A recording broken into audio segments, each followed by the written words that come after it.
Each poem is in the genocide. Each moment holds the weight of crushed lives. This grief is gravity calcified. How many times can I write about Palestine? Each alliteration and rhyming scheme pales in comparison to the images I've seen. Mothers searching through mass graves for their children killed execution style. Fathers digging through rubble, hoping despite it all. The elderly trudging towards Rafah after being displaced for the 6th time. When they are older than the occupation they are oppressed by.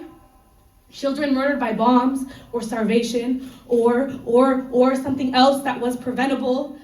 People be like, why is there so much conflict in the Middle East? And I'm like, do you know history? The answer is no. Maybe try foreign powers fighting for oil rights. Maybe try how the military-industrial complex thrives on violence because profit and our bodies are just dollar signs. Maybe try that establishing a settler colonial state whose existence is a miscarriage of justice might be destabilizing. Did you know that Israel occupied South Lebanon for 22 years, my home? Set up a prison concentration camp called Al-Hakim. Our civil wars aren't really internal. Quite frankly, I'm done being civil over the Palestinian genocide. Anyone whose eyes are shut after 75 years plus of ethnic cleansing and apartheid is either brainwashed or willfully blind. People who stand with Israel, aka war crime, oppression, occupation, genocide, apartheid, can miss me because I will be on their side. This is my moral red line.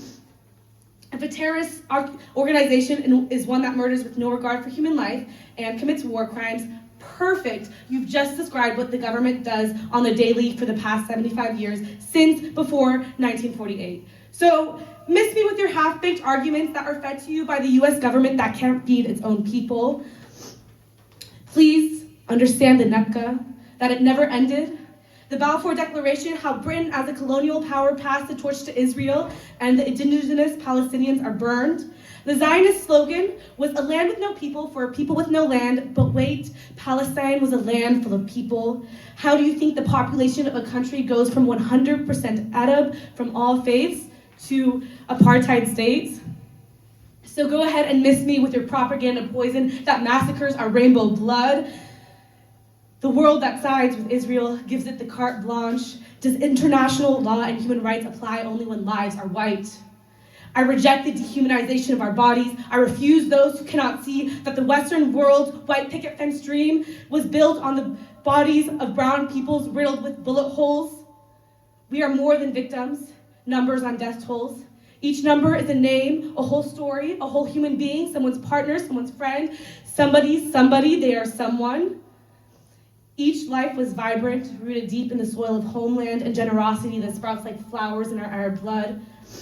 Dancing Depki so beautiful because we know enough pain to know the cherish of joy. I miss all those who were cherished.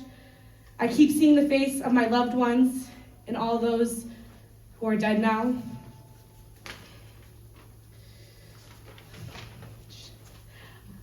I can't separate myself from the struggle of my Arab brethren, so every day I'll be sharing the story of Palestine, trying to make clear what is already a crystalline truth. This is genocide, but I must believe Palestine will be free in our lifetime. I do not accept the injustice of any other alternative. Our activism must be as steadfast as our resilient endurance. We are not free until all of us are free. Wow.